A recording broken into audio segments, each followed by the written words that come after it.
dengan teori atau definisi. Saya hanya ingin bercerita tentang sesuatu yang setiap hari kita lihat, kita lewati, dan sering kita abaikan.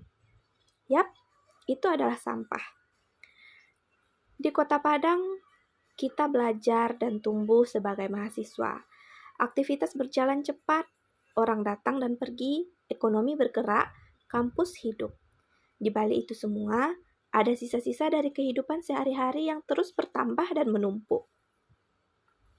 Sebagai mahasiswa, setiap hari kita berada di lingkungan kampus, di mana kita berdiskusi, belajar bersama, dan juga membangun masa depan.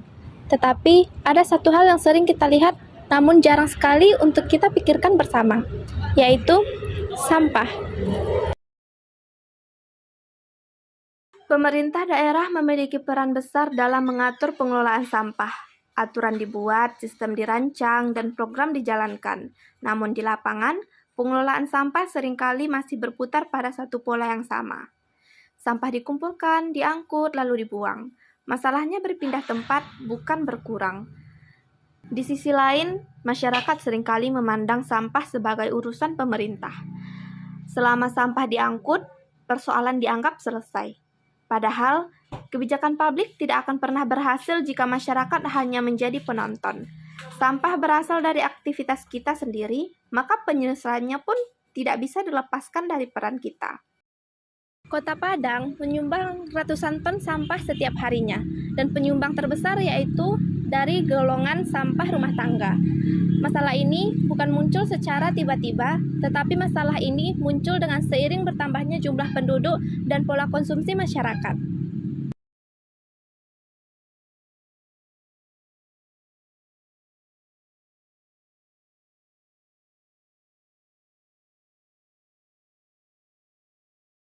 Di dalam kebijakan publik, persoalan sampah ini bukanlah urusan teknis. Namun, ini adalah isu publik yang menuntut peran dari pemerintah, lembaga, dan juga masyarakat. Dan di pemerintahan Kota Padang, ini telah diatur dalam peraturan daerah mengenai pengelolaan sampah.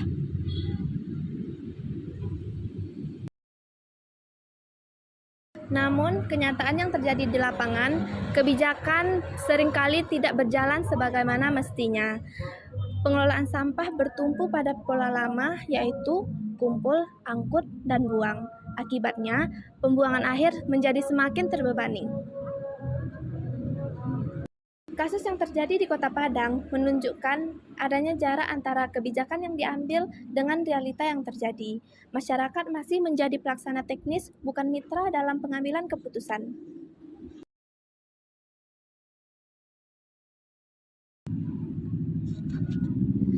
Kesadaran masyarakat seharusnya dimulai dari hal yang paling kecil, dimulai dari memilah sampah, mengurangi penggunaan plastik, dan juga peduli terhadap lingkungan sekitar. Dan disinilah kita dapat melihat kebijakan publik bertemu dengan perilaku sehari-hari. Kedepannya, pengelolaan sampah ini harus berbasis kolaborasi.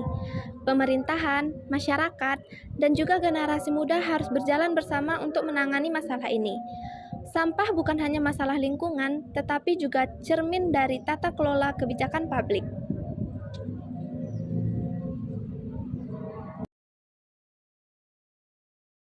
Di kampus ini, kita belajar bahwa perubahan besar tidak akan terjadi tanpa adanya kesadaran kecil, dan kebijakan publik akan lebih bermakna jika kita semua terlibat di dalamnya.